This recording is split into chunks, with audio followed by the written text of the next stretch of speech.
Hello বন্ধুরা, কেমন আছো সবাই? বেঙ্গল জব আপডেট ইউটিউব চ্যানেলে সবাইকে জানাই অভিনন্দন।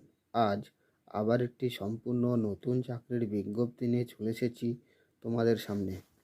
ব্যারাকপুর আর্মি পাবলিক স্কুল কিছু সংখ্যক শিক্ষক এবং শিক্ষিকা পদে ছেলে এবং মেয়ে নেওয়া হবে এই সব বিষয়ে: trained graduate teacher, primary teacher, librarian, trained graduate teacher নেওয়া হবে এই সব বিষয়ে।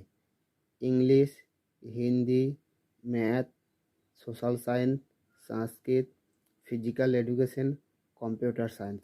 আর প্রাইমারি টিচার নেওয়া হবে এই সব বিষয়ে: physical education, art and craft, dance, librarian. আবেদন করতে হবে অফলাইনের মাধ্যমে। আমি আমার ইউটিউব চ্যানেলের ডেসক্রিপশন বক্সে নোটিশ ডাউনলোড এবং অ্যাপ্লিকেশন ফর্ম ডাউনলোড লিঙ্কটি দিয়ে রাখবো। সেখান থেকে অ্যাপ্লিকেশন ফর্মটি ডাউনলোড করে সম্পূর্ণভাবে দেখে শুনে বুঝে তবে ফিল আপ করে পাঠিয়ে দিতে হবে ডাকযোগে ইংরেজি 15ই জানুয়ারির মধ্যে। আর এই ধরনের নিত্য নতুন ভিডিও পেতে আমার এই বেঙ্গল জব আপডেট ইউটিউব চ্যানেলটিকে সাবস্ক্রাইব করবেন এবং লাইক, কমেন্ট, শেয়ার করবেন।